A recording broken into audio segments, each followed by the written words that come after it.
Magandang buhay mga ka-good news. Dito iinit ang ulo nyo sa isyong ito. Noong binabati ni President Bongbong Marcos ang nanalong presidente ng Taiwan. Atin panoorin ang balitang ito.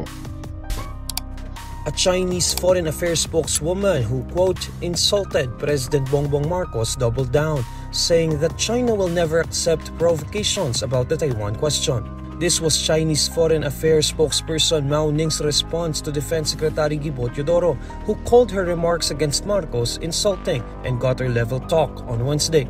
This after Mao stated Tuesday that Marcos should read more books to understand the Taiwan issue. Nakaka-insulto talaga yung sasabihan ka na magbasa pa ng libro. Anong ibig sabihin niya na si Marcos ba ay walang utak kasi hindi alam ang history ng China? Alam naman ng lahat ng tao sa mundo na talagang tiwalag na yan. Merong nangyaring revolusyon noon sa kapanahonan ni itong Sun Yat-sen, which is ang Taiwan ay humiwalay na talaga sa China. At nangyari iyan dahil sa revolusyon. Parang ganyan ang nangyari sa Russia na nagkawatak-watak.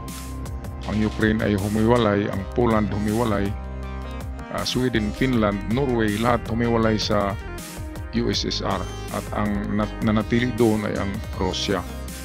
So ganon din ang Taiwan. Ngayon, bakit insultuhin mo si Marcos na isang presidente kung babatiin lang niya ang kanyang kapitbahay na presidente, kapitnasyon na nanalo sa eleksyon? Ano bang masama doon?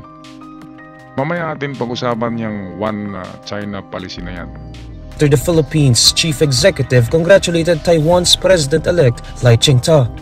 In a regular press conference on Thursday, Mao said it was completely legitimate and necessary for China to state its position, adding that it will fight back towards provocations on the Taiwan issue. Ito pinapalabas ng China na provoke sila ng Pilipinas. Itong para bang kinukurot-kurot sila hanggang sa magalit sila.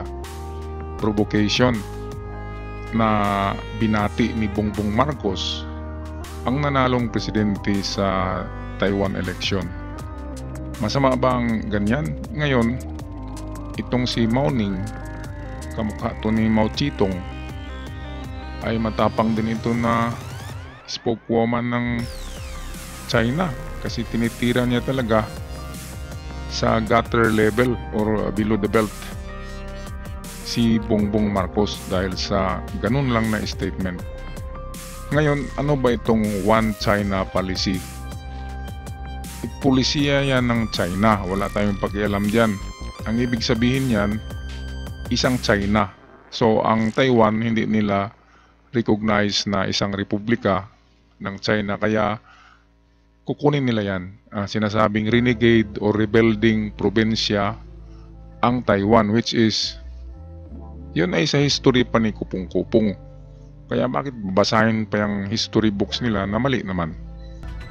Mao also said such talks blatantly interferes with China's internal affairs, reiterating that the Philippines violated its commitment to the One China policy. The spokesperson further said that the Taiwan question is at the core of China's interests, bearing the sentiment of the 1.4 billion Chinese people. Ay naku, yung 1.4 billion people sa China, ang karamihan naman dyan ay anti-government. Halimbawa yung mga YouTubers, yun ay mga pro-Americans. Doon sila kumikita sa kanilang mga vlogs. Dahil sa YouTube. Ngayon, bakit maniniwala pa sila diyan sa komunista nilang pangulo? China One policy, pulisiya lang yan ng China. Hindi yan recognized ng Amerika, hindi rin yan recognized ng UK, hindi recognized ng buong mundo, hindi rin yan recognized ng Pilipinas. Iyang sinasabi nilang One China policy ng China lang ang gumagawa niyan. People's Republic of China regards Taiwan as a renegade province subject to reunification, but Taiwan asserts it is a country that has its own democratic processes. Mga naman na meron silang sariling demokrasya ang Taiwan.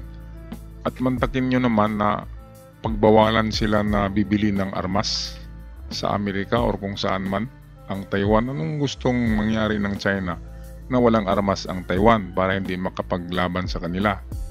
So, kung ating tingnan, parang bully talaga. Hindi lang bully, bubo. Yung utak ng Chinese government na yan. Kasi ayaw na nga sa kanya, pinipilit niya. Parang boyfriend na humahabol doon sa kanyang syuta na ayaw na. So kung ayaw na, pabayaan nyo na, di ba? Okay, so yan lang mga ka-good news ang ating episode sa ngayon. Maraming salamat sa inyong panunood at huwag kalimutan mag-subscribe sa ating channel para palagi kayong updated.